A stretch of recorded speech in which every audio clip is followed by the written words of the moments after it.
자, 오늘은 여러분이 그 회계 원리에서 배웠던 기존 과목들 지금 정리할 겸해서 간단하게 오늘 수업 나갈 거 해볼게요. 지금부터 여러분이 배우시는 것들은 지금 강론이라 그래갖고서는 여러분이 회계 개정들 암기했던 것들 있죠. 특히 재무상태표에서 재무상태표의 구성요소라고 하는 자산, 그다음에 부채, 그다음에 자본 이런 계정에 대해서 자산 계정부터 얘기할 거예요. 자, 자산 계정은 지금 크게 유동자산하고 비유동자산하고 구분한다 그랬었죠. 그래서 유동자산하고 그다음에 비유동자산하고 구분해요. 유동자산과 비유동자산을 구분하는 구분 기준은 뭘로 구분한다 그랬어요? 정상적인 영업주기로 구분한다. 요것도 이제 잘 기억하고 있을 것이고요. 자, 그러면 그 중에서 유동자산을 할 건데, 유동자산 안에는 크게 당좌 자산하고 또 뭐가 있다 그랬죠? 재고 자산이 있다 그랬죠? 당좌 자산은 무엇을 당좌 자산이라고 해요? 당좌 자산은 판매 과정이 필요 없대요. 그리고 바로 현금으로 할 수 있는 것을 우린 당좌 자산이라고 부르고요. 그다음에 재고 자산은요, 판매 목적으로 갖고 있는 자산을 우린 재고 자산이라고 부릅니다. 그래서 이번 시간에는 요 유동자산에 관련돼서요, 당좌 자산, 그것 중에서도 당좌 자산 안에는 또 네 가지 계정이 있었죠. 통합 계정으로 우선 현금 및 현금성 자산이라는 계정이 있었고요. 두 번째는 또 뭐 있었어요? 그렇죠. 단기 투자 자산이라는 게 있었고요. 세 번째는요, 매출 채권. 네 번째는 기타 채권. 자, 이 중에서 20판 시간에 해야 될 게 바로 이 당좌 자산을 할 거예요. 당좌 자산에서 현금 및 현금성 자산, 그다음에 단기 투자 자산, 그다음에 매출 채권, 기타 채권 이렇게 있는데, 제가 말씀드렸던 것처럼 여러분이 암기하셨던 재무상태표 자산 계정 중에서도 이 현금 및 현금성 자산 안에 또 세 가지 계정이 있었죠. 요거를 순서대로 하나하나 다시 교재를 보면서 설명해 드린다는 얘기예요. 첫 번째 계정은 현금, 두 번째 계정은 당좌 이금, 세 번째 계정은 보통 이금. 자, 기본적인 그 계정들의 내용들은 이 시간에 좀 설명을 들었지만, 이제 여러분들이 자격시험과 관련돼서 또는 회사의 실무 업무와 관련돼서 이 현금 및 현금성 자산을 여러분들이 기록할 때 어떤 식으로 또 일이 벌어지는지 그걸 갖다 익히셔야 된다는 얘기예요. 자, 그러면 정리는 이렇게 해드렸으니까 여러분 교재는 몇 페이지를 보시게 되느냐면 48페이지에 있는 유동자산에 대해서 제가 설명을 좀 해드린 거예요. 거기 보면은 재무상태표가 나와 있고, 재무상태표에서 그 파란색으로 유동자산 중에서 당좌 자산하고 재고 자산을 설명하는 파트랍니다 라고 지금 요약이 나와 있는 거죠. 자, 그래서 저는 당좌 자산부터 설명을 해드릴 거예요. 당좌 자산에 보시면 당좌 자산이란 이렇게 나왔고, 유동자산 중에서요, 판매 과정 거치지 않고 1년 이내에 현금화 가능한 자산, 그렇게 나와 있죠. 여러분이 봤던 거예요. 두 번째, 그 현금 및 현금성 자산 안에는 통합 계정이 현금 및 현금성 자산이었고요. 현금이라는 게 있고, 그 다음에 당좌예금, 당좌차월. 다음 49페이지에 잠깐 보시게 되면 보통예금, 그 다음에 현금성 자산, 현금 과부족. 아직 회계 원리에서는 배우지 않았던 그런 내용들이, 용어들이 나오기 시작하죠. 여기까지가 지금 여러분들한테 현금 및 현금성 자산으로 설명을 해 드려야 될 항목들이란 말이죠. 자, 그래서 얘를 저는 이렇게 정리해 놓고 보여드리도록 할게요. 자, 화면에 보시게 되면 우리 회계 원리 시간에 배웠던 자산이란부터 제가 설명을 다시 여기다 정리해 놨어요. 자산이란 우선 과거에 벌어진 시점에서의 일이에요. 그런 과거의 일이라든지 사건이라든지 그런 결과로 여러분은 영수증들을 갖다가 갖고 있게 되겠죠. 그래서 영수증이 보면 자산이란 이런 과거에 벌어진 결과이고요. 그 다음에 미래 경제적 효익을 유입한다. 그 다음에 기업이 통제하고 있다. 이거를 우리가 이해하기 쉽게 회사가 팔고 싶을 때 팔면 돈 되는 것들을 우린 자산이라고 불러요. 얘기해 드렸죠? 그 다음에 유동, 비유동 설명 조금 전에도 해드렸고요. 그 다음에 유동자산 안에 당좌자산과 재고자산 요 두 가지를 설명을 해서 요약을 해놨어요. 나머지 비유동자산은 이런 것들이 있는데 요거는 다음 파트에 또 설명하기로 하고, 일단은 여러분들은 제가 이렇게 설명해 드릴 때는 요거 앞에서 외웠던 것들 있죠? 저 쉬는 시간에 틈틈이 계속 그 순서 암기하고 있으셔야 돼요. 왜? 그게 시험 문제이기 때문에 그래요. 아시겠죠? 자, 그 다음에 당좌자산 설명합니다. 당좌자산은 조금 전에 말씀드렸던 판매 과정 없이 현금화가 가능한 자산을 당좌자산이라고 그러는데, 여기 현금 및 현금성 자산에 보시게 되면은 현희씨 거기 보여요? 현금, 우리 회계 담당자가 어떨 때 현금이라고 쓰는지, 또 여러분들은 일반 거래하고 다르게 또 우리 전문 과정에서 회계 담당자들은 이런 상황일 때 현금이라고 기록해요. 이걸 알고 계셔야 된다는 얘기죠. 특히 여기 통화, 이 일반적으로도 현금이라고 부르는 지폐와 통화에 대해서는 여러분들한테 뭐 굳이 물어볼 말이 없어요. 왜? 익히 알고 있는 거니까. 중요한 것은 이 통화 대신에 사용하는 증권, 즉 얘를 갖다가 우리가 받게 되면 현금이라고 기록하래요. 요거는 우리 회계 담당자들끼리 쓰는 용어이기 때문에 남들이 보기일 땐 이런 게 무슨 현금이야 라고 하는데, 여러분들은 이런 걸 받았을 때는 현금이라고 기록해야 한다는 뜻이에요. 그럼 이걸 모르면 현금이라고 기록할 수가 없겠죠.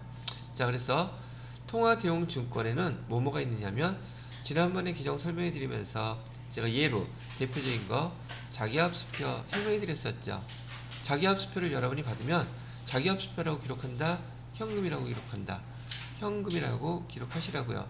우리가 갖고 있던 자기합수표를 갖다가 썼어요. 지불을 했어요. 그때도 뭐라고 기록해라? 현금이라고 기록하라는 뜻이에요. 그 다음에 송금수표. 송금수표는 은행들끼리의 대차 결제를 할 때 쓰는 수표예요. 돈은 돈이란 얘기죠. 하나 예를 들어 드리면 이런 경우에요. 여러분들이 만약에 자기합수표를 가지고 은행에 가면 은행에서 그 돈 받죠. 자기합수표라는 것은 각각의 금융기관에서 발행한 그 증서를 얘기한다 그랬었잖아요. 그럼 예를 들어서 국민은행에서 여러분이 만약에 신한은행 수표를 가지고 와도 받아주죠. 반대로 신한은행에서도 국민은행 수표를 받아줄 거란 말이죠. 그러다 보면 하루 거래를 한 양이, 그냥 간단하게 이렇게 예를 들어 볼게요. 여기 신한은행에서 그 다음에 국민은행에서 상대편의 그 수표를 국민에서 발행한 거 수표를 10만원짜리 갖고 있고, 또 50만원짜리도 갖고 있고, 뭐 100만원짜리 발행한 거 세 가지를 갖고 있다고 쳐요. 그 다음에 옆에 국민은행은 반대로 신한은행 거요. 신한은행 거 10만원권, 그 다음에 신한은행 거 100만원권, 이렇게를 갖고 있다면 신한은행은 국민은행에서 발행한 거 총 160만원 갖고 있는 거죠. 그 다음에 국민은행은요, 신한은행에서 발행한 거 110만원만 갖고 있는 거죠. 그리고 얘네들 은행들은 그날, 은행은 당일 결산이에요. 그래서 그날 결산을 매일 한단 말이죠. 그러면 신한은행에서 국민은행한테 이걸 다 준다고 가정하고, 국민은행에서도 신한은행에서 발행했던 거 다 주기로 하고, 지금 차이가 얼마나요? 즉 국민은행에서는 신한은행에다가 돈을 얼마를 더 줘야 되겠어요? 50만원을 더 줘야 되겠죠. 이때 은행들끼리 결제하는 송금수표를 갖다가 결제를 한단 말이죠. 한 장으로. 그럼 은행을 여기서 지금 금액을 작게 얘기해서 그렇지만 하루에 거래되는 그 수표들의 양이 은행들마다 끼리끼리마다 되게 많겠죠. 그걸 그날 결산하면서 한 장의 수표로 결제해 주는 거예요. 그거 간단하겠죠? 그래서 송금수표도 우리가 흔히 볼 수 있는 수표는 아니겠지만 우리가 받았을 때 또는 거래할 때 뭐라고 쓴다? 현금이라고 쓴다는 얘기예요. 그 다음에 우편한 증서. 우편한 증서는 요즘 거의 잘 사용되지는 않지만 요즘은 우체국도 은행이 있잖아요. 예를 들어서 부산에서 서울 갈 때 돈 들고 다니면 불편하겠죠. 그래서 요즘은 자기합수표 같은 걸 갖고 다니겠지만 또는 신용카드나 이런 거 은행으로서 인터넷 뱅킹 다 되니까 그런 문제가 없겠지만 옛날 그 1900년도 초 우체국이 막 생기고 그랬을 때는 시중의 은행들보다는 전국으로 국가에서 운영하는 우체국이 많았겠죠. 그래서 예를 들어서 부산에 있는 우체국에다가 돈 1000만원 맡겨놓고 거기 우체국에다가 부산 우체국에다가 1000만원 맡겼다는 증서를 우체국으로부터 받아야 되겠죠. 그런 다음에 그것을 가지고 서울 가서 서울에 있는 아무 우체국에서 제시하고 내가 부산에 있는 우체국에다가 1000만원 맡겼다는 증서예요. 그리고 그걸 제시하면 돈을 다시 주겠죠. 사뭇 지금 뭐하고 똑같아요. 수표와 거의 비슷한 기능이죠. 근데 옛날에는 이게 흔치 않았었기 때문에 이런 기능들을 많이 사용했어요. 왜? 전국적으로 그 초기 당시에는 일반 상업은행들이 많지 않았었기 때문에 우체국을 더 많이 선호해서 이용했지만 지금은 은행들이 금융기관들이 많이 생겼죠. 이게 이렇게 할 일은 없겠지만은 자 그래서 얘도 마찬가지로 자기합수표처럼 우편한 증서도 여러분이 받았다면 뭘로 쓴다? 현금이라고 써야 된다. 근데 실제로 실무에서는요 이런 거 받는 게 그렇게 흔한 거래는 아니에요. 다만 여기 통화대용 증권은 우리 회계 담당자들만 써야 되는 그런 용어들이다 보니까 시험 문제에는 자격시험 용도로 여러분들한테 많이 출제를 해서 물어본단 말이죠. 다음 주 통화대용 증권에 해당되는 거, 해당되지 않는 거 찾으라는 게 시험 문제에 많이 나와요. 왜? 이거 우리 담당자들만 쓰는 거니까. 그쵸? 자, 그래서 우편한 증서도 설명해 드렸고요. 그 다음에 여기 만기가 도래했다고. 이거 보통 사채 이재표라는데 채권을 갖고 있으면 채권을 갖고 있는 이유가 뭘까? 이자 받기 위한 거잖아요. 근데 채권을 갖고 있는데 이자 받으러 오래요. 요거 들고서 가면 현금 주겠죠. 아니 자기네들이 이자 만기 됐다고 현금 받으러 오라고 저 보내놓고선 가져갔는데 쌩까지는 않을 거 아니에요. 그죠? 그래서 이 만기가 도래했다는 사채 이자표도 우리는 현금이라고 쓰는 것이고, 그 다음에 여기 배당금, 주식을 갖고 있게 되면 그 회사에서 결산을 하고 배당금, 여기 뭐죠? 이익 난 거에 대해서 주주들끼리 서로 나누어 갔는데, 우리 회사 주식을 갖고 있으면 주주이시니까, 주인이니까 우리가 번 돈에서 얼마를 드리겠어요? 라고 지금 배당금 지급 통지표를 보냈어요. 그럼 이거 들고 가면은 또 돈 주겠죠. 그죠? 그래서 얘도 우리 현금이라고 기록합니다. 그 다음에 국세환급 통지서. 이것도 우리가 이제 세무신고를 하다 보면 우리가 이유 뭐 이타 저타 해갖고서는 세금을 납부했는데 우리가 더 많이 납부했다거나, 여러분 연말 정산할 때 환급금 받잖아요. 그런 것처럼 세금을 납부했는데 일정한 금액을 다시 환급받을 때 국가에서는 그 환급해주겠다고 통지서를 보내요. 그럼 이거 가지고 가면 돈 준다는 얘기죠. 그래서 얘도 현금이라고 쓰는 것들이에요. 자, 그 다음에 여기 가계수표라든지 타임 발행 당좌수표. 우리는 당좌수표는 그 사업자들이 발행하는 거라 그랬었잖아요. 사업자들이 발행하는 당좌수표는 내가 받았을 때는 현금이에요. 이것도 이따가 문제에서도 나오겠지만 여기 보시게 되면은요, 우리 회사에서 당점이라고 얘기하는 것은 우리 회사를 얘기하고요. 그 다음에 동점이라고 얘기하는 것은 거래처를 얘기하는데, 우리 회계에서 당점, 동점 이런 얘기 많이 나오거든요. 저희 당점은 우리 회사, 그 다음에 동점은 거래처, 이렇게 기억하시고요. 우리 회사에서 당좌수표를 발행하면 우리 당좌예금에서 그 돈이 빠져나갈 거예요. 그래서 우리 담당자들은 우리 당점에서 수표를 발행했을 때는 당좌예금이라고 기록합니다. 반면에 거래처에서 우리한테 당좌수표를 발행해서 주면 우리는 그거 가지고 은행 가면 현금으로 바로 받을 수 있죠. 그래서 얘는 현금이라고 기록한다. 요거 헷갈리지 않도록 주의하세요. 그래서 타인이 발행한 당좌수표나 자기합수표, 순금수표, 가계수표 몽창 다 현금이에요. 우리가 기록할 때는. 아시겠죠? 근데 하나 주의해야 될 게 있어요. 여기서 나오는 다음 중 통화대용증권에 해당되지 않는 수표가 바로 선일자 수표란 말이죠. 오늘 날짜가 예를 들어서 6월 7일인데 수표 발행일자를 6월 10일로 해놨다면 이 수표는 은행에 가져가더라도 돈을 받을 수가 없어요. 그렇기 때문에 선일자 수표는 무늬만 수표일 뿐이지 실상 내용은 받으러옴하고 똑같아요. 즉 약속음을 우리가 받은 그런 성격을 갖고 있더란 말이죠. 그래서 다음 윤서 현금 및 현금상 자산에 해당되지 않는 거 고르라 그러면 선일자 수표가 대표적인 것이고요.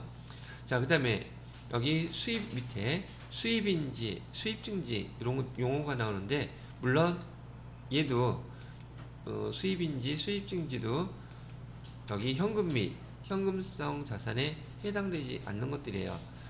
여기 또 다른 말로 시험 문제 그래도 자주 나오는 것 중에 하나가 우표라든지 엽서라든지 이런 것도 현금 및 현금성 자산이 아니랍니다.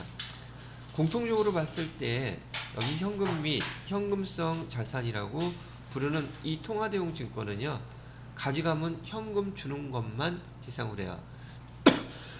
그래서 여러분이 기억할 때 가져가면 바로 현금 주는 것들은 통화대용 증권이라고 부른다고 기억을 해두시고 아닌 것들은 이렇게 구분을 해놓으세요.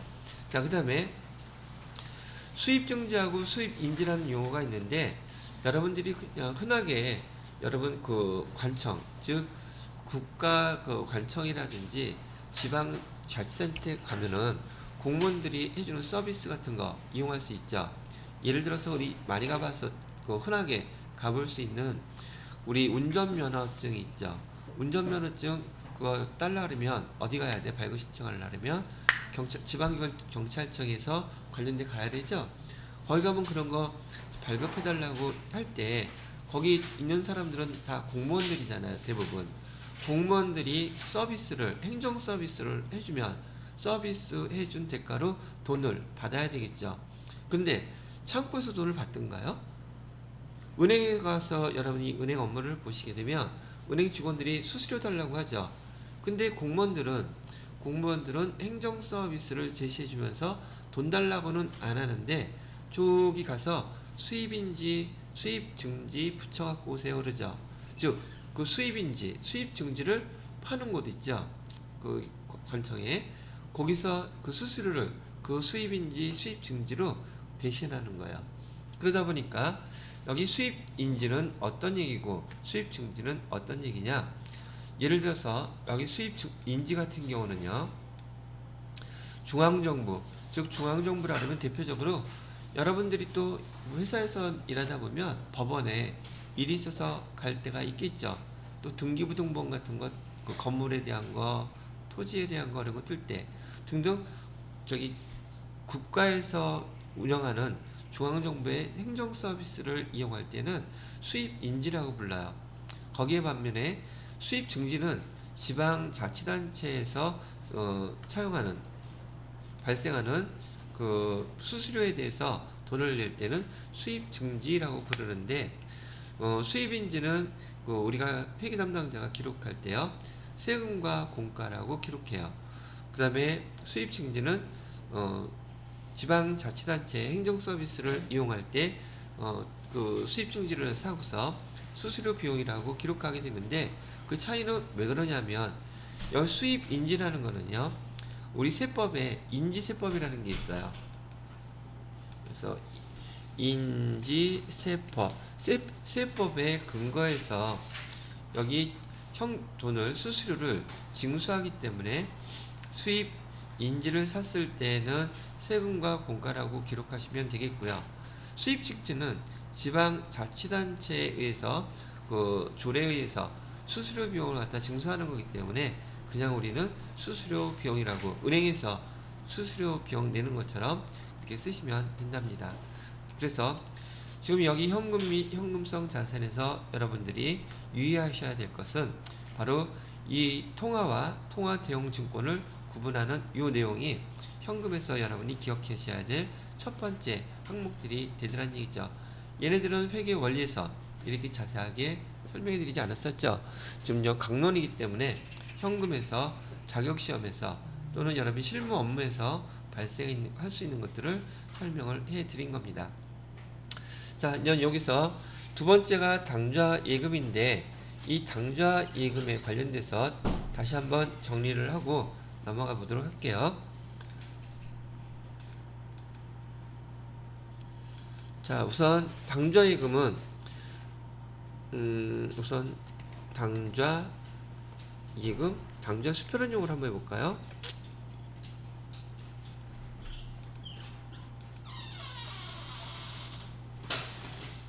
자, 당좌 수표를 우리가 발행을 해서 주면은 우리 회계 담당자는 뭐라고 쓰기로 했었죠? 시험 문제 처음에서 여러분들 다 되게 많이 나오는 항목이에요. 자, 우리가 거래처한테 당좌 수표를 발행해 줬다.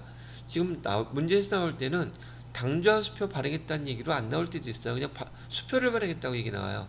우리 근데 회사에서 수표를 발행하는 기능은 어떤 수표를 얘기하는 거겠어요?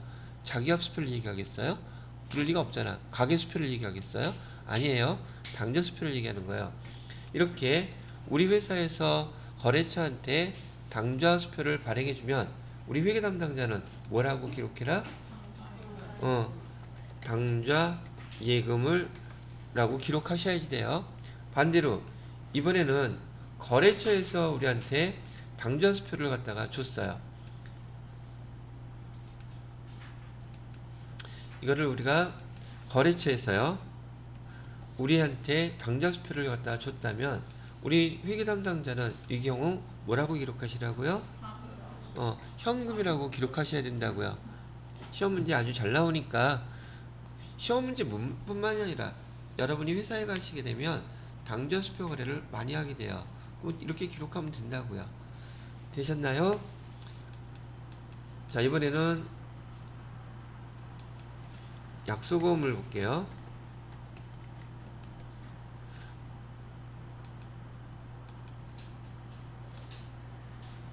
자, 이번에도 약소금을 우리가 거래처에다 발행을 해주게 되면 뭐라고 기록해주면 돼요?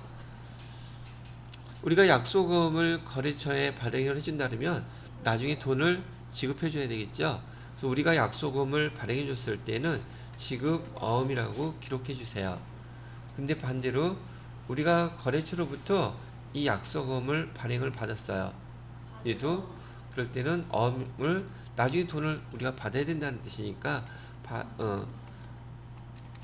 받을 어음이라고 이렇게 기록을 해주세요. 여러분 회계 2급과 회계 1급에서 제일 초기 기초 배울 때 여러분들한테 자격시험에서도 제일 많이 물어보는 항목들이고 제일 또 흔하게 여러분이 처음 배우는 것들이기 때문에 낯설은 개정이기도 합니다.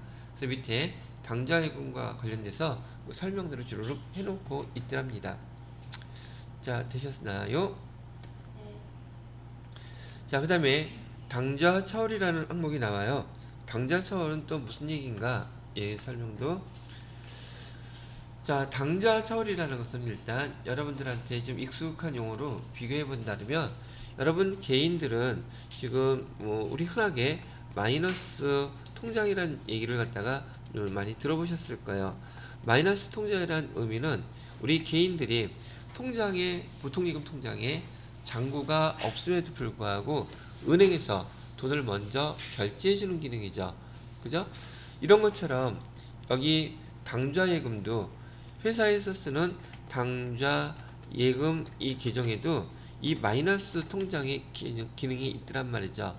그래서 지난번에도 말씀드렸던 것처럼 당좌예금은 만약에 잔고가 부족해서 지급 거절 상태가 벌어지면 당좌수표는 형사소송, 형사이건 발효된다 그랬었고, 그 다음에 지급어음, 약소금에 대해서 지급 거절당하면 민사소송 벌어진다 그랬었죠. 그래서 당좌예금에 혹시나 사람이 실수로 잔액이 부족할 것을 대비해서 잔액 부족을 대비해서 이렇게 마이너스 통장 기능을 좀 추가시켜 놓은 거예요. 그걸 갖다가 그 당좌 통장에서 은행에서 대신 지급해주는 그 금액만큼을 우리는 당좌예금 통장에서 빌렸다 그래서 당좌 차월이라는 용어로 사용합니다. 이거는 여러분들이 개인적으로 마이너스 통장의 개념하고 똑같이 사용한다는 얘기예요.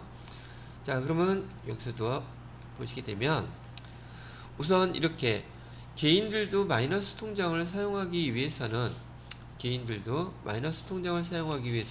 신용상태라든지 금융기관에서 그냥 아무한테나 막 마이너스 통장 개설해 주지는 않죠.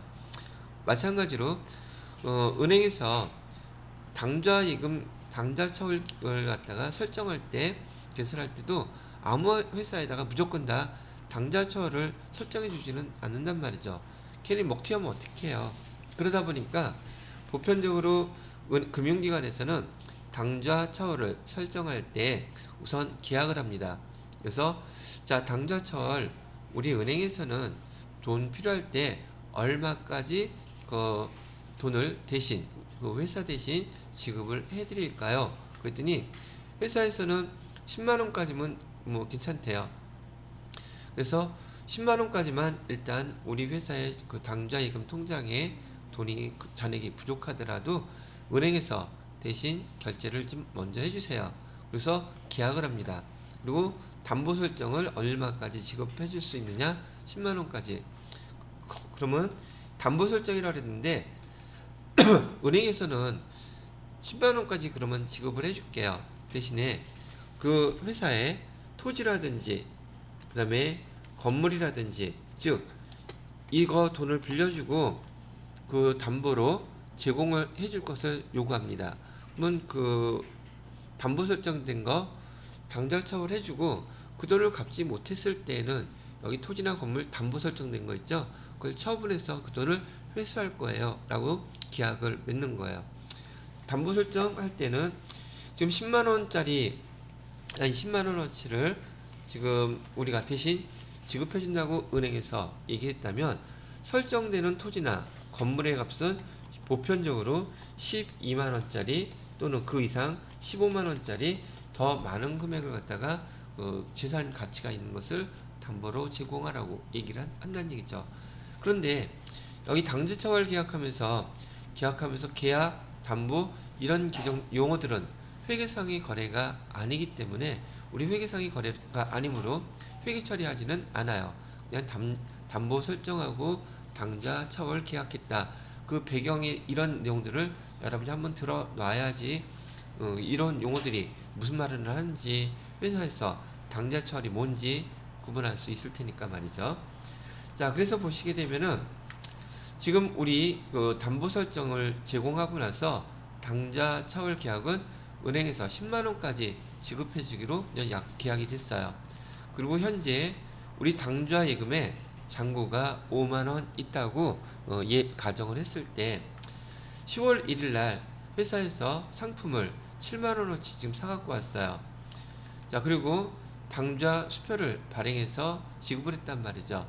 우리 회사에서 상품을 사오고 당좌 수표를 발행을 했으니 대변에다가는 우리 당좌 예금에서 빠져나가는 거라고 얘기하자 그랬었죠. 당좌 예금에서는 얼마만 빠져나가겠어요? 예금의 잔고가 5만 원밖에 없었으니 5만 원만 빠져나가겠죠. 그럼 나머지 2만 원은 누가 지급을 해주겠습니까? 이거는 은행에서 지금 돈 모자른데 당좌 처월 계약이 10만 원까지 되어 있으므로 은행에서 돈 지급해 줄 거예요. 그럼 우리 회사 입장에서는 지금 2만 원만큼은 회사에서 은행한테 빌린 게 되는 거죠. 그 빌린 돈만큼을 뭐라고 기록하라는 뜻이에요? 당좌 처월이라고 기록하라고요. 이해되셨어요? 네.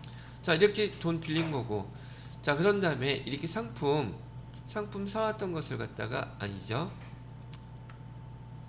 자, 그렇게 됐는데 지금 12월 31일이 됐어요. 지금 이런 상태가 벌어진 상태에서요. 자, 근데 이 당좌 처월이라는 규정은요, 임시개정이에요. 임시개정이라는 얘기는 임시개정이라는 뜻은 12월 31일 날 결산할 때 당좌 처월이라는 규정이 재무제표상에 나타나면 안 된다는 거예요. 그러면 당좌 처월은 우리가 돈 갚아야 될 거기 때문에 부채 개정이에요. 그래서 12월 31일 날 결산할 때요, 이 당좌 처월이라는 것을 이렇게 대변으로 다 없애주고 당좌 차월 대신에 우리가 배웠던 계정인 단기 차입금으로 이렇게 계정을 대체, 즉 바꿔줘야지 됩니다. 단기 차입금으로 계정 대체를 해줘요. 대체라는 뜻은 계정을 바꿔준다는 뜻이에요. 이해되셨죠? 그래서 빌린 돈에 대해서 지금 제가 이렇게 12월 31일 날 회계 담당자는 이렇게 해 주어야 돼요 라고 얘기하는 이런 것들을 모아놓은 것이 나중에 여러분이 그 회계 순환 과정에서 했던 기말 정리 사항이라고 불렀던 것들이에요. 이거는 회계 담당자가 본인이 알아서 그냥 해줘야 되고, 얘는 증빙서류도 없어요. 회계 담당자가 12월 31일 날 내가 현금 계정을 담당하고 있다면, 그 다음에 당좌예금, 보통예금 계정 이런 거 담당하고 있다면 그냥 자동으로 자기가 알아서 해줘야 되는 거예요. 이걸 다른 말로 뭐라 하면 결산 수정분계라는 용어로도 씁니다. 얘기도 했었어요. 이렇게 제가 앞으로 계정들 얘기하는 모든 것이에요. 12월 31일 날 이렇게 기록해줘야 돼요 하는 것들은 바로 다 기말정리상 결산 수정분계라고 부르는 것들이랍니다. 자, 이번에는 이렇게 12월 31일 날 말고 얘는 없다고 생각하고요. 아까 조금 전에 있었던 거래로 바로 해볼게요. 지금 은행에서 우리 회사 대신에 2만원은 당좌 차월로 해서 돈을 빌려줬어요. 자, 그런 다음에 우리 회사에서는 사왔던 상품 요 7만원어치를 팔아가지고 지금 10만원에 팔았다는 얘기죠. 그래서 10만원 팔았던 외상매출금을 회수했어요. 그래서 외상매출금 10만원을 회수해가지고 바로 지금 외상매출금 여기 회수한 거예요. 외상매출금으로 10만원 회수해가지고 당좌예금에다 바로 입금을 했어요. 그러면 당좌예금에다가 입금하면 어떤 상황이 벌어질까? 우리가 2만원 빌렸던 당좌차월 2만원부터 얘가 없어집니다. 빌렸던 거 갚았다는 뜻이에요. 그리고 당좌예금 잔액에 8만원 이렇게 잔액이 생기게 되겠죠. 이거는 어떤 거하고 똑같으냐 하면 여러분들이 그냥 흔하게 지금 우리 당좌예금 잔액이 지금 통장을 찍어보게 되면 마이너스 2만원 이렇게 찍혀 있겠죠. 근데 여기다가 10만원을 갖다가 예금을 당좌 예금에 10만원을 입금하게 되면 마이너스 2만원은 없어지고 잔액은 얼마로 표시되겠어요? 8만원 이렇게 표시가 되겠죠. 그거를 갖다가 이렇게 회계로 기록을 했다는 뜻이에요. 이해되시겠습니까? 됐어요? 자, 그래서 지금 당좌 차월 없애주면서 당좌예금으로 기록한다.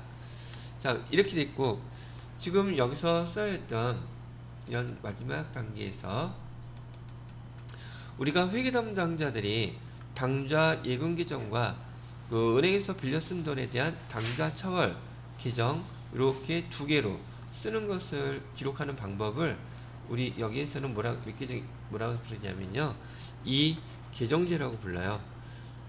이 계정제라는 얘기는 당좌 예금과 당좌 차월을 구분해서 쓰는 방법을 뜻하는 것이고요. 그런데 이런 거 따지지 말고 당좌 차월이고 됐던 뭐가 됐든 간에 우리가 당좌 수표 발행해주면 그냥 당좌 예금만 쓰자라고 하는 방법인데, 얘를 우리는 뭐라고 부르냐면 1계정제라고 불러요. 2계정제는 당좌예금, 당좌차월 나눠서 쓰는 기록 방법이고요. 1계정제는 당좌예금, 당좌차월은 안 써요. 마이너스가 됐던 말았던 신경 안 쓴단 말이죠. 이렇게 쓰는 방법을 1계정제라고 부른답니다.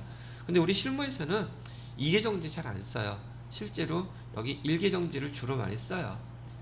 왜요? 귀찮잖아. 그러면 여기 당좌예금 잔액이 부족하면 어떡하죠? 그럼 잘리면 되겠지 뭐. 뭐 걱정이야. 자, 회사에서는요, 이 담당하는 담당자들은 매일매일 통장, 현금, 잔고를 매일 체크해요. 그렇기 때문에 이렇게 굳이 번거롭게 이계정제를 사용하지 않더라도 잔액은 매일매일 당좌예금 펑크나면 안 된다는 거 아니까 걱정하지 않고 그냥 우리는 실무에서는 대부분 일계정제를 사용하더라. 이렇게 기억을 해 놓으시면 될 것 같으네요. 그럼 여기까지 해서 당좌 자활하고 그다음에 여기 당좌예금에 관련된 사항들을 몽땅 다 설명을 해 드렸네요. 자, 그러면 여기까지 설명하고 잠깐 쉬었다가 다음 것도 설명해 드리도록 할게요. 자, 그래서 지금 교재에 보시게 되면 48페이지에 현금 및 현금성 자산이라고 하는 통합계정 안에 구분계정으로 현금, 당좌예금, 보통예금 이렇게 나와 있죠. 그죠? 그 다음에 49페이지 보시게 되면 거기 네모 박스로 되어 있는데 그 박스의 내용 금방 읽어보시고 내가 정확히 이해했는지 안 했는지 한번 체크하세요. 시간은 30초 드릴 테니까 천천히 읽어보고 당연히 이렇게 기록해야지 됐으면 넘어가도록 할게요.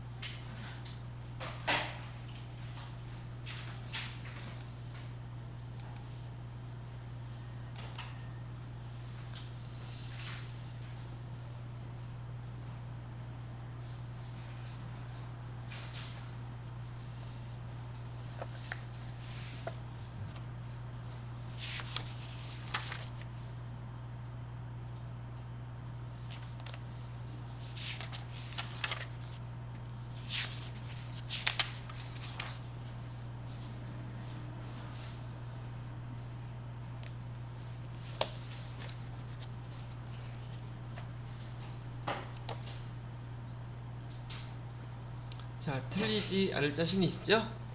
제가 계속 반복해서 얘기해 드리는 거니까 왜 반복해서 자꾸 얘기하겠어요? 잘 나오는 것이고 여러분이 실무에서도 틀려서는 안 될 것들이기 때문에. 자, 됐고요.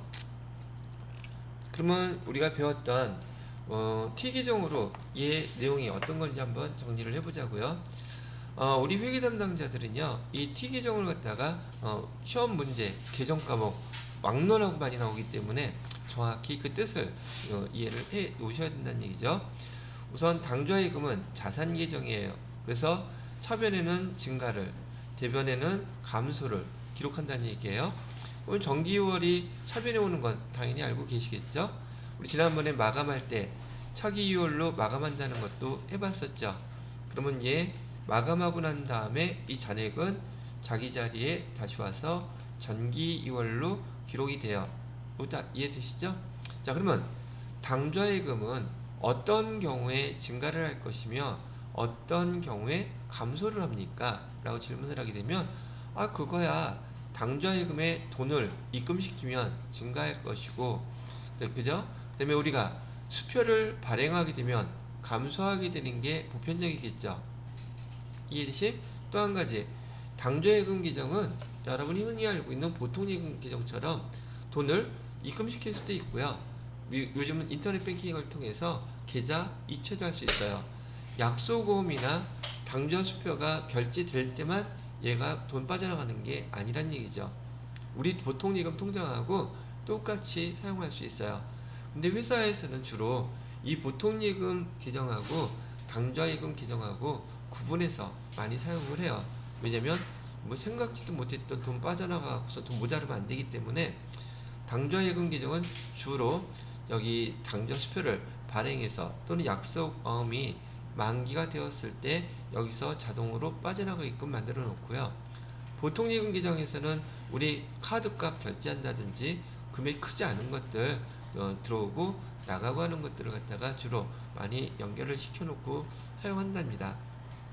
자, 그럼 당좌예금이 차변에는 상품 매출을 해서 돈을 입금시키면 증가한다. 그 다음에 당좌수표를 발행하면 감소한다.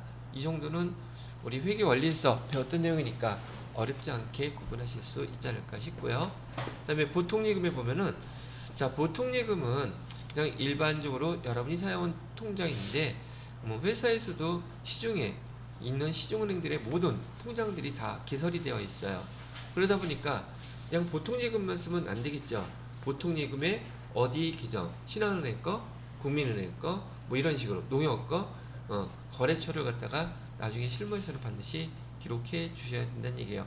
우리 실무할 때 또 회계 이거 실기 연습할 때 많이 연습하게 될 겁니다.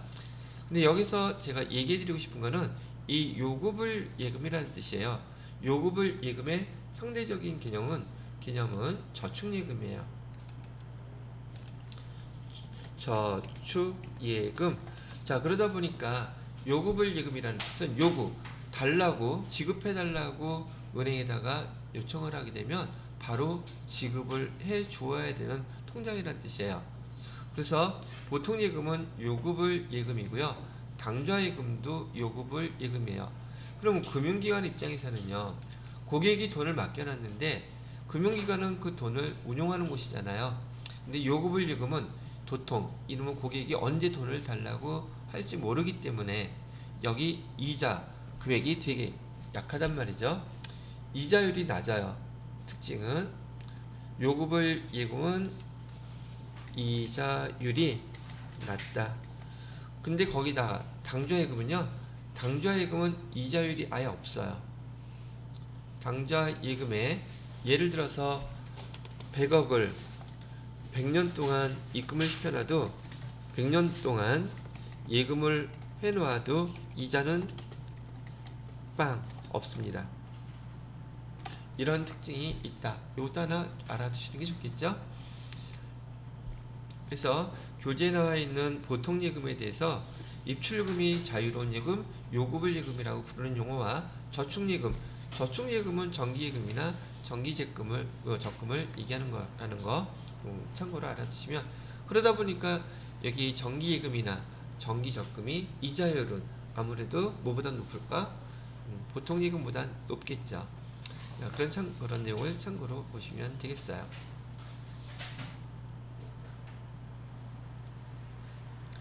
자, 되셨고, 그 다음에 우리 그 첫 번째 당좌자산에서요, 첫 번째 그 통합 계정이었던 현금 및 현금성 자산이라고 용어를 외웠는데, 현금은 지난 회계원리할 때도 설명을 해드렸었죠.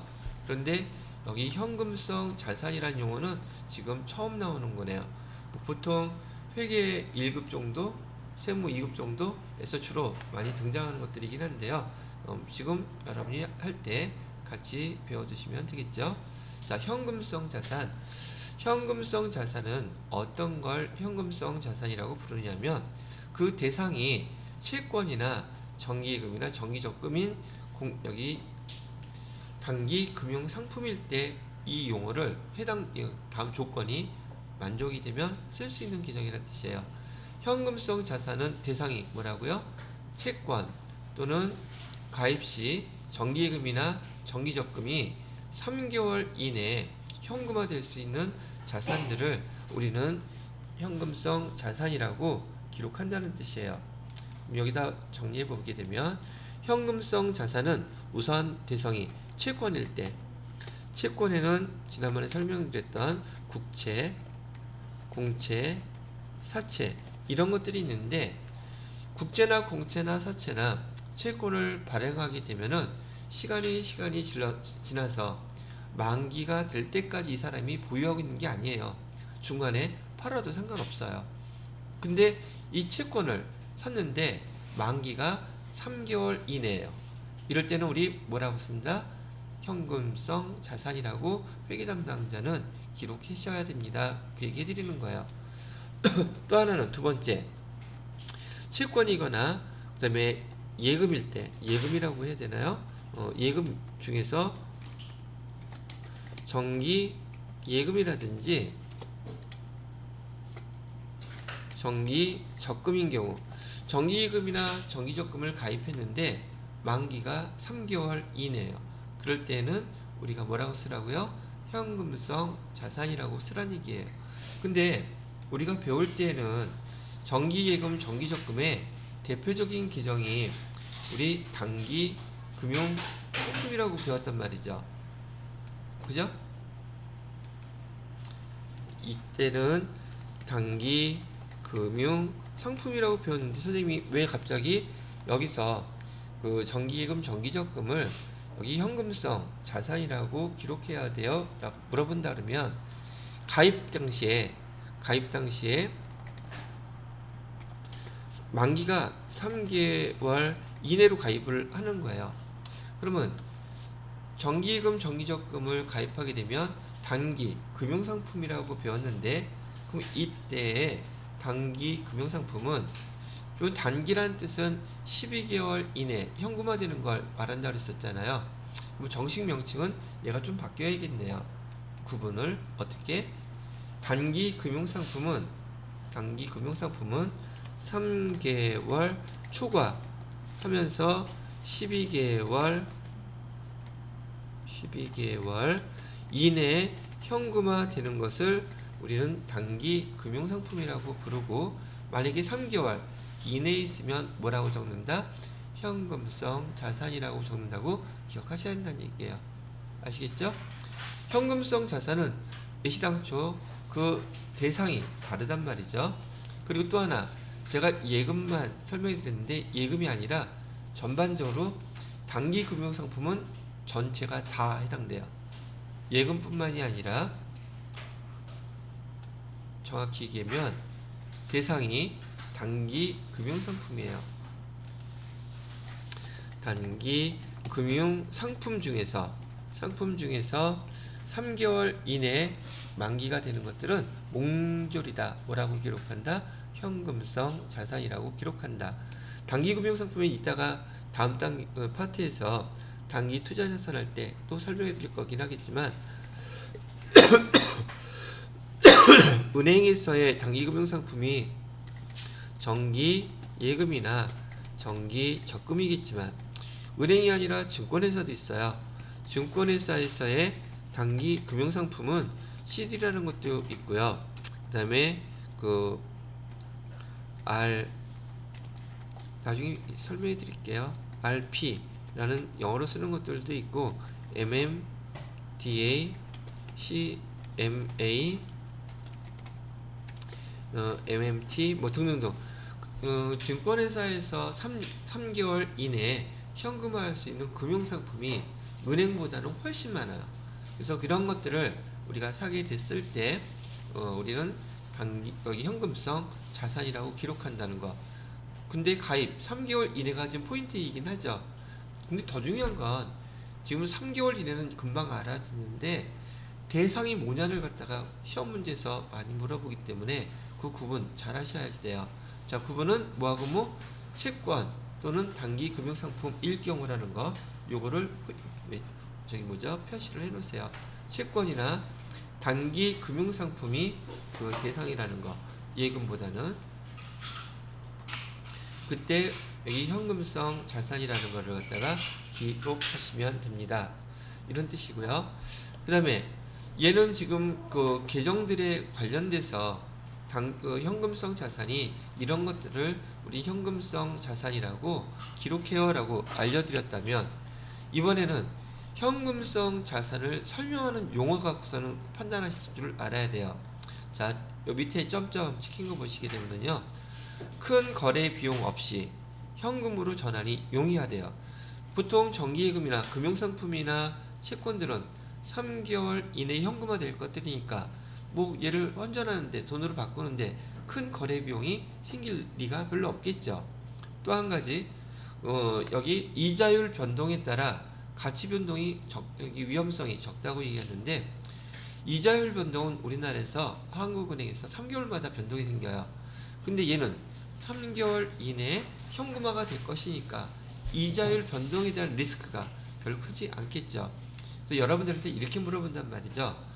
큰 거래 비용 없이 현금으로 전환이 용이하며 이자율 변동에 따른 가치 변동의 위험성이 적은 건 무엇이라고 합니까?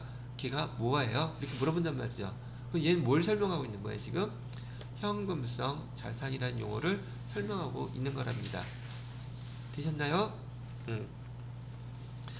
자, 이렇게까지 설명을 해 놓았으면 일단 이 파트도 끝났고, 그 다음 파트는 뭐가 나오느냐면 현금과 부족이라는 규정이 나오네요. 지금 49페이지에 현금성 자산에 대한 예들을 설명을 해드렸어요.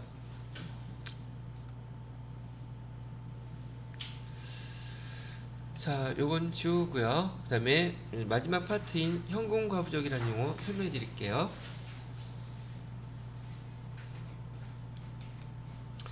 자, 현금과부족이란 얘기는 실제로 그 회사에서 업무를 보시다 보면 그 회사의 그 현금을 기록하는 담당자들이 돈을 갖다가 쓰기도 하고 현금을 받기도 하고 그러겠죠. 그래서 이런 현금이 들어오고 나가고 하는 것들을 갖다가 기록하는 장부를 우리 현금 출납장이라고 했단 말이죠.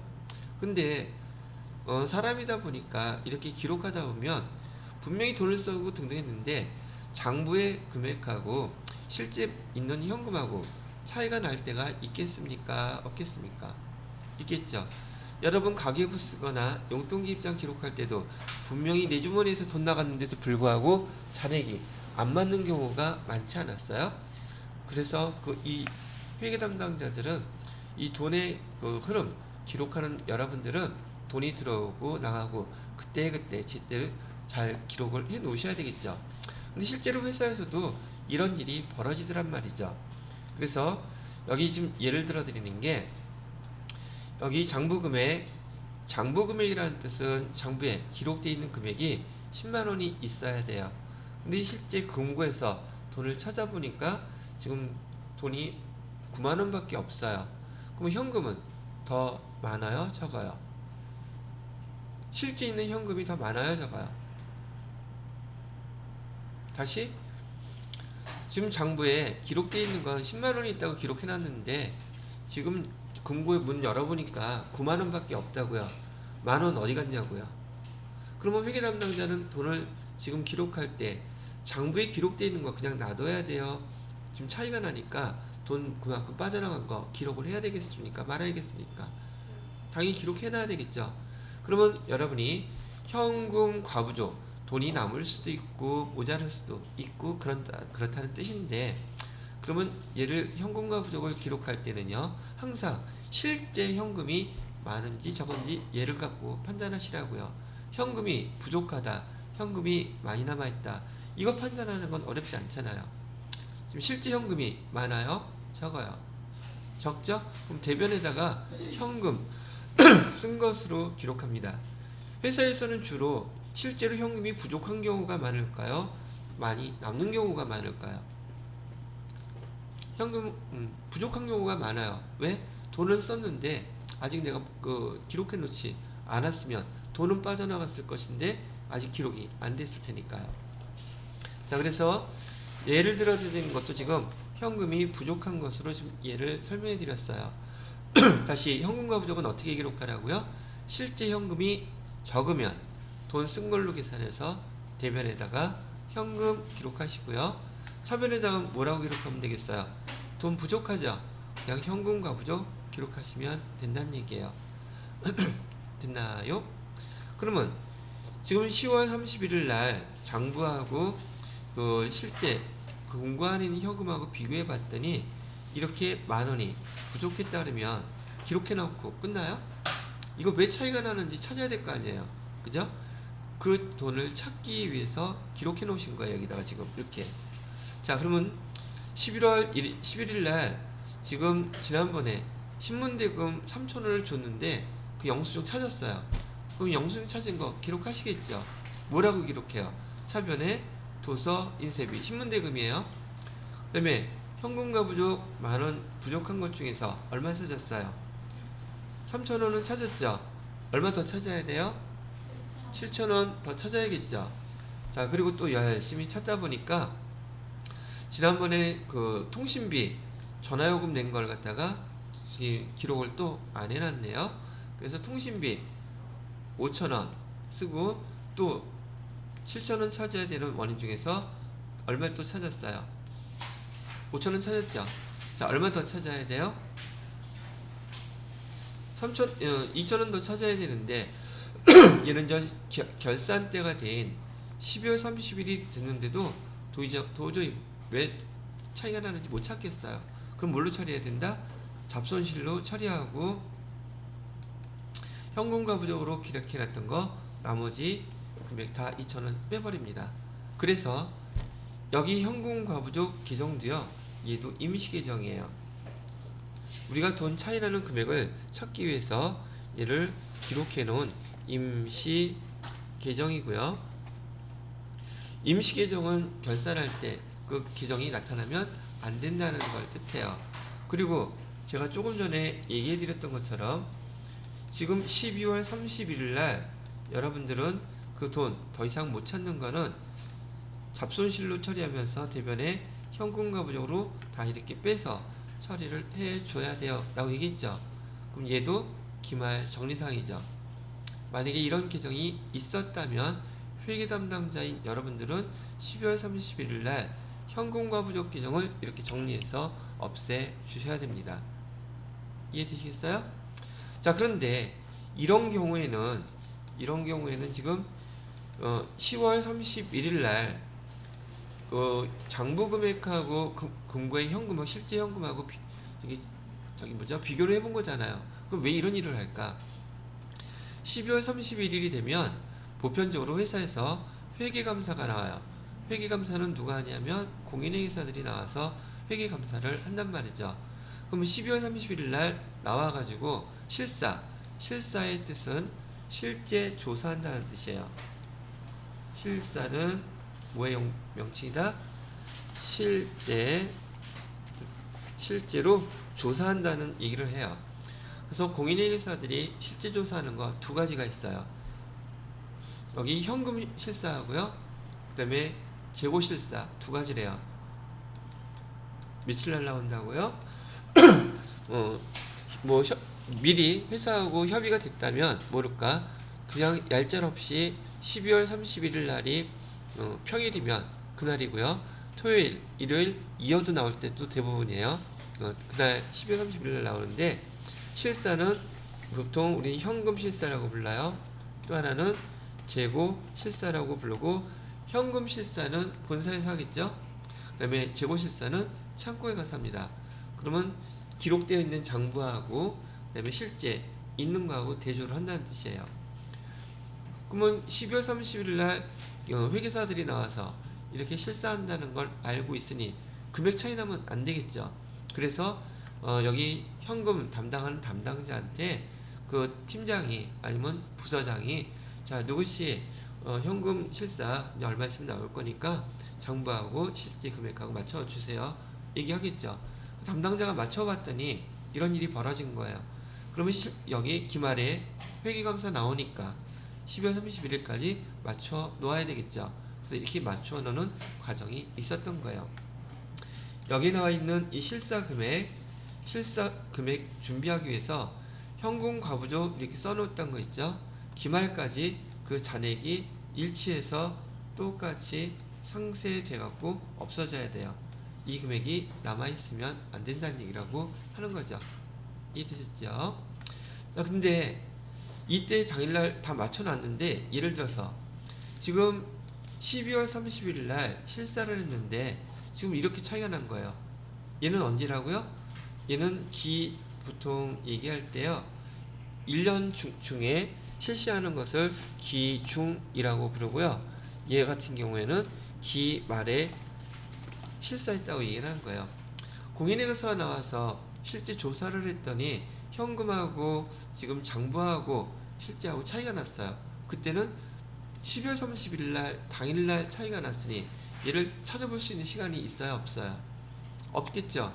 그러면 이런 거 찾을 시간이 없기 때문에 12월 31일 기말에 현금 과부족이 생겼다 그러면 무조건 잡손실로 떨어버려야 돼요. 그리고 대변에다 뭐로 현금 부족한 것으로. 이해되시겠죠?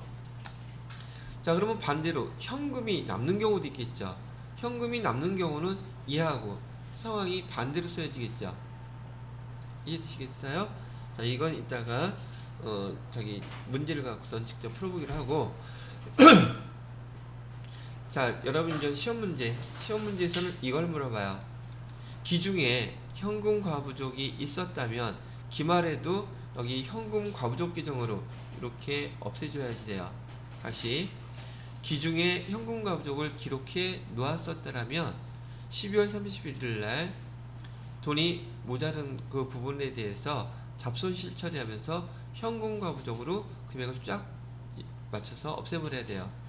그런데 기말에 차이가 났다면 기말에는 지금 중간에 현금 가부제로 규정이라는 걸 갖다가 이 시당초 쓰지를 않았었겠죠. 그렇기 때문에 현금으로 바로 빼줘야 된다는 거, 그 차이점 기억해 두시라고요.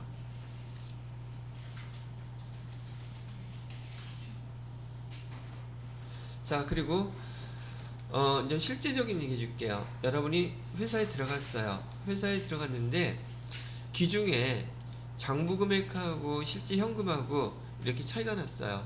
그래서 배운 대로 차변에다가 현금 가부족 만원, 대변에 현금 만원 이렇게 기록을 해서 윗상 상사한테 결제를 마치려고 올리면 그 상사님이 잘했어 그럴까?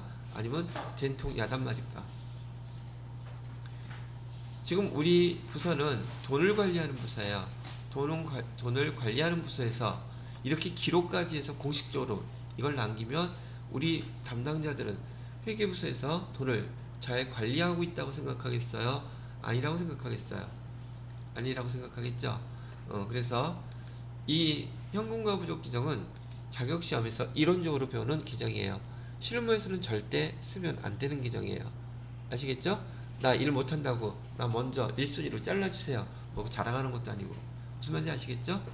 그러면 이렇게 실제로 차이 나는 경우는 많이 있을 텐데 이때는 어떻게 해야지 돼요? 뭘 어떻게 포스트잇에 메모해놓고서 열심히 찾아야지. 무슨 말인지 알겠죠? 이거 실제로 쓰면 안 되는 규정이에요. 근데 자격시험에서는 나오니까 이런 이론으로 배워두는 거라고 보시면 된다는 얘기죠. 되셨는지요? 자, 그래서 지금 여러분 교재에서는 48페이지, 49페이지에 있는 그 당좌 자산 중에서 현금 및 현금성 자산 통합 기준에 대한 이슈들을 쭉 다 설명을 해드렸답니다. 되셨지요? 자, 요거 녹화는 여기서 끊을게요.